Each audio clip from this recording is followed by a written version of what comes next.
Se você pegar, por exemplo, pacientes com transtorno de déficit de atenção e hiperatividade, TDAH,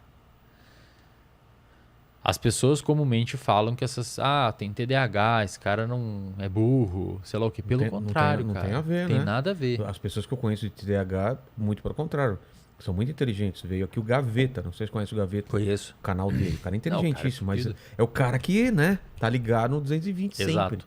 A galera acha que pacientes com TDAH é desatento. Na verdade, não, Vilela. Eles são muito atentos. Esse é o problema deles. Se a pessoa com TDAH tá aqui trocando ideia com nós, ele não consegue ficar prestando atenção no outro. Se bater uma porta lá atrás, ele vai...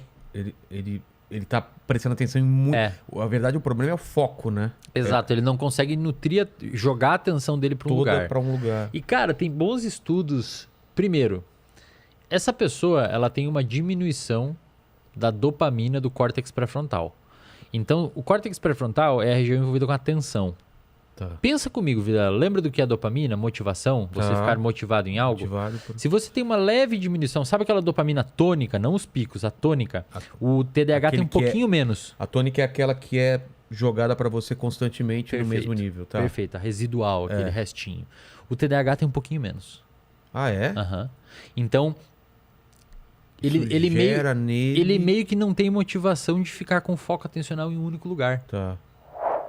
Então, por exemplo, paciente com TDAH, ele vai pegar um livro para ler, ele não tem mínimo de motivação para ler 10 páginas daquilo. Daí ele vai na geladeira, Entendi. aí ele pega o telefone, aí ele fala com alguém, e aí quando ele passou 5 horas ele não lê o livro. E aí o que normalmente as pessoas fazem nisso, quando o TDAH é tratado, principalmente desde o início, que é o ideal, restabelece essa dopamina com medicamento. Ritalina, Venvance, medicamentos para TDAH. Como que a pessoa sabe que ela tem TDAH? Que exame que mostra isso?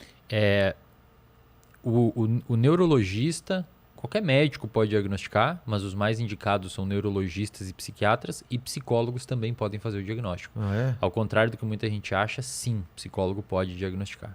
Tá? Porque...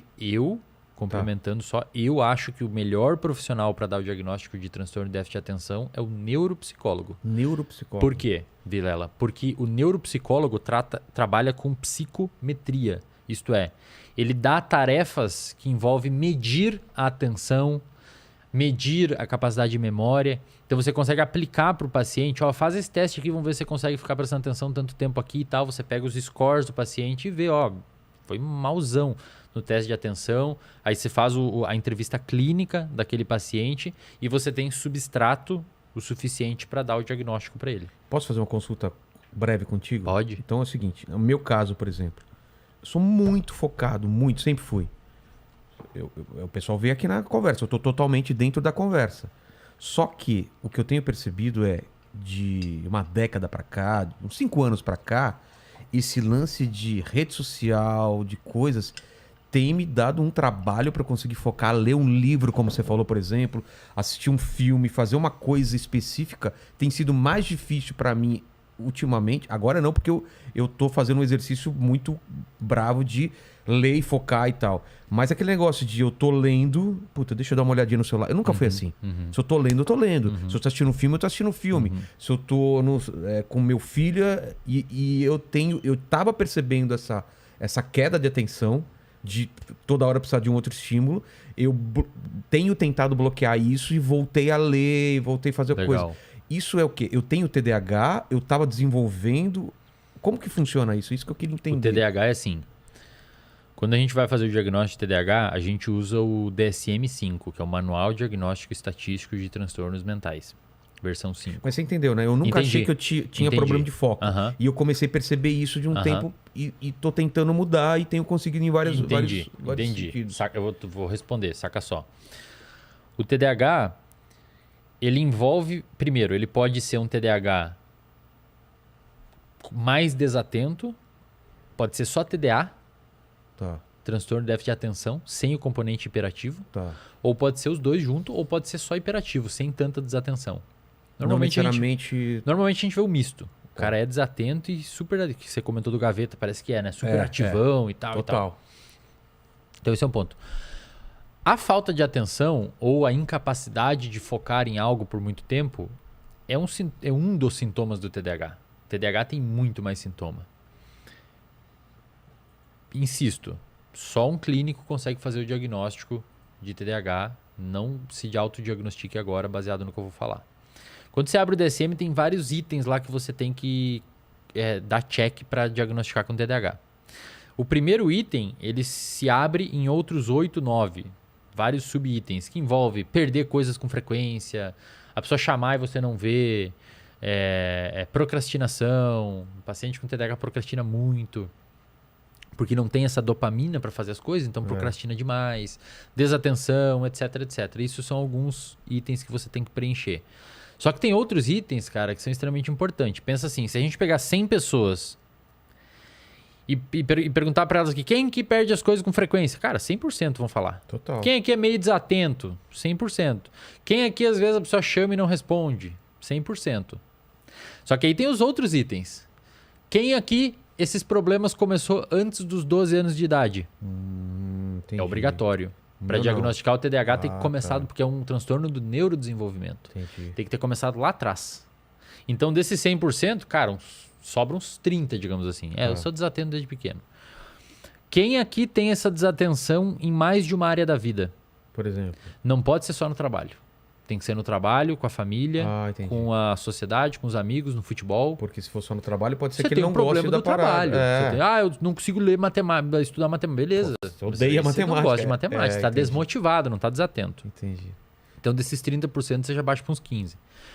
Quem aqui sofre clinicamente disso? Tipo, sua vida realmente está impactada. Às vezes você tem um ou outro, mas não impacta a sua vida. Você não esquece chave de casa, não deixa fogão ligado. A mulher não tá reclamando, que fala seus amigos, e você não escuta, etc.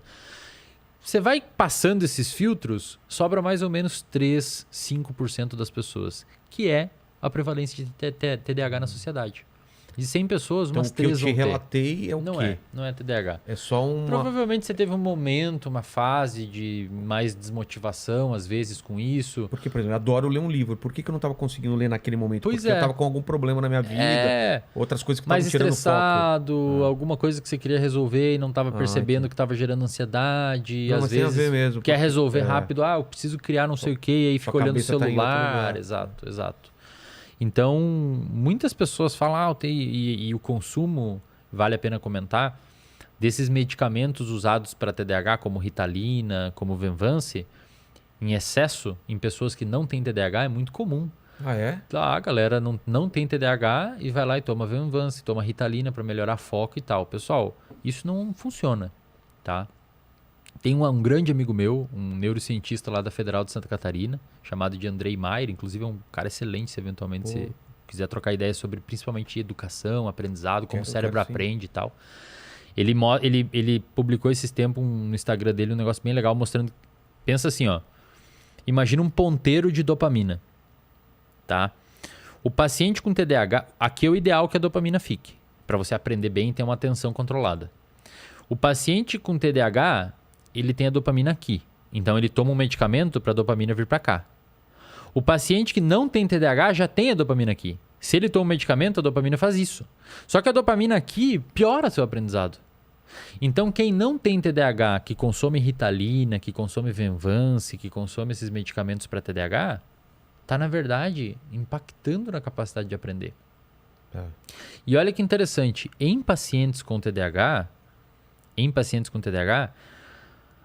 pacientes com TDAH, eles têm uma distorção na percepção de tempo. E isso é muito, muito doido. Se você pede para um paciente com TDAH ficar 5 minutos sentado e um outro que não tem no lado, sem relógio, sem nada, você não fala para eles que é 5 minutos. Depois você pergunta quanto tempo você passou sentado. O TDAH já passou muito mais tempo.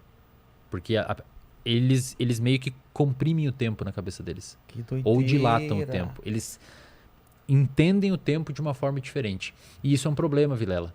Porque quando um paciente com TDAH pega um livro para ler, o cérebro dele faz um cálculo de quão custoso vai ler esse livro. E geralmente superestima o quão custoso vai ser. Superestima? Super. Ele acha que vai ser muito mais difícil do que de fato vai ser. E aí, o que ele faz? Procrastina. Ele não faz. Então ele pega um livro de 100 páginas. Uma pessoa sem TDAH vai falar assim, mato isso essa semana.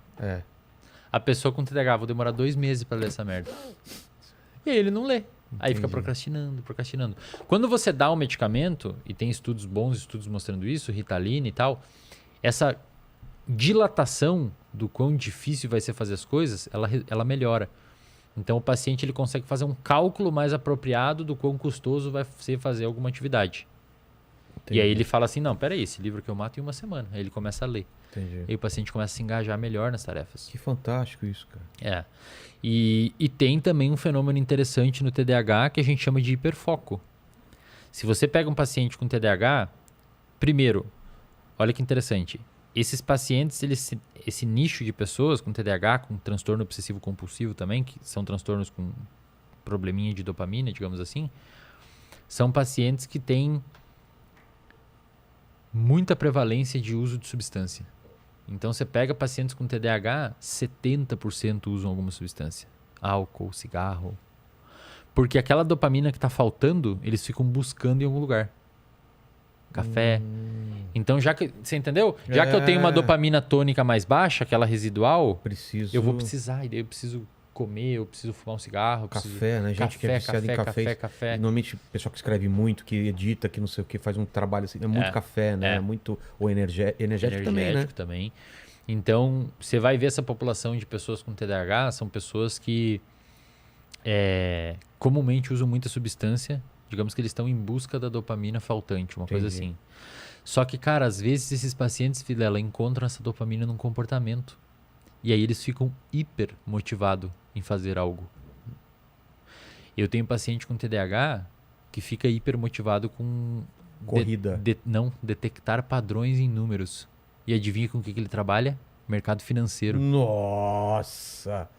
E o cara fica 12, 14 horas enfiado no computador, tem que pedir pra alguém lá dar comida pra ele, senão ele não come. E é milionário. Total. Então, sabe quem que tem TDAH? Michael Phelps. É mesmo? Um dos maiores medalhistas Mas olímpicos. com o que ele... Com natação. Com Ele natação, ele descobriu ficava- um barato bizarro na natação. É tipo o cigarro dele, sabe? Cara, aí o cara usa isso pro bem, né? Hiperfoco.